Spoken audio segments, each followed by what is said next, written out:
बच्चों इस वीडियो में हम लोग सॉल्व करेंगे एनसीईआरटी के एक्सरसाइज 10.3 का क्वेश्चन नंबर 7।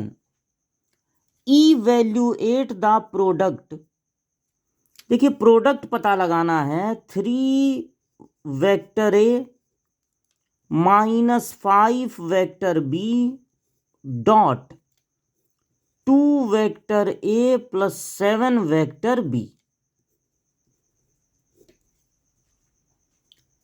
ये जो डॉट प्रोडक्ट है, जैसे आप सिंपल अलजेब्रा में प्रोडक्ट करते हैं, पहला वाला लेकर दोनों में मल्टीप्लाई, फिर दूसरा वाला लेकर दोनों में मल्टीप्लाई, वैसे ही इनका मल्टीप्लाई होगा।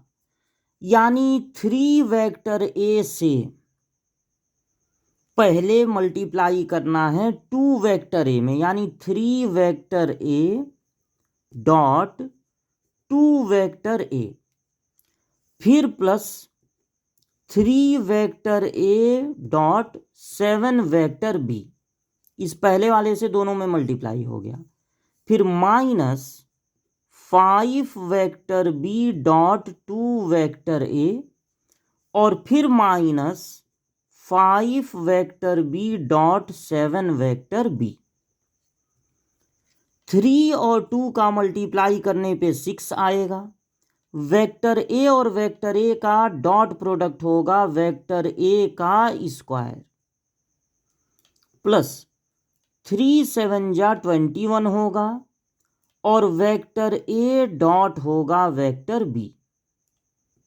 फिर माइनस 5 2 जा 10 होगा, और यहां हो जाएगा vector B dot vector A, और माइनस 5 7 जा 35, और vector B dot vector B होगा वेक्टर बी का स्क्वायर। अब दो बातें समझिए, किसी भी वेक्टर की जगह उसका मैग्नीट्यूड नहीं लिख सकते हैं, लेकिन वेक्टर के स्क्वायर की जगह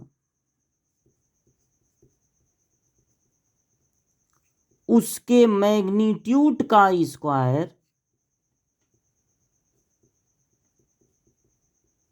लिख सकते हैं। दूसरी बात, डॉट प्रोडक्ट जो होता है वो क्यूम्यूटेटिव होता है, यानी ए डॉट बी और बी डॉट ए दोनों में कोई फर्क नहीं होता। तो वेक्टर ए के स्क्वायर की जगह, वेक्टर के स्क्वायर की जगह उसके मॉड्यूलस का स्क्वायर भी लिख सकते हैं। और ये जो है 21 A dot B minus 10 B dot A की जगह भी ए डॉट बी लिख सकते हैं। ए डॉट बी और बी डॉट ए सेम होते हैं। माइनस 35 वेक्टर बी के स्क्वायर की जगह वेक्टर बी के मॉड्यूलस का स्क्वायर भी लिख सकते हैं। और चूंकि ये लाइक टर्म है, ए डॉट बी यहां भी, ए डॉट बी यहां भी, तो ये प्लस माइनस हो सकते हैं। तो 6 वेक्टर ए के मैग्नीट्यूड का स्क्वायर प्लस 21 और माइनस 10 मिलके कितना होगा, plus 11 vector A dot vector B, और फिर रहेगा माइनस 35 वेक्टर बी के मैग्नीट्यूड का स्क्वायर। ये जो लास्ट लाइन है वही आंसर हो जाएगा। ये जो लास्ट लाइन है वही आंसर। अब और ज्यादा ये सिंप्लीफाई नहीं होगा।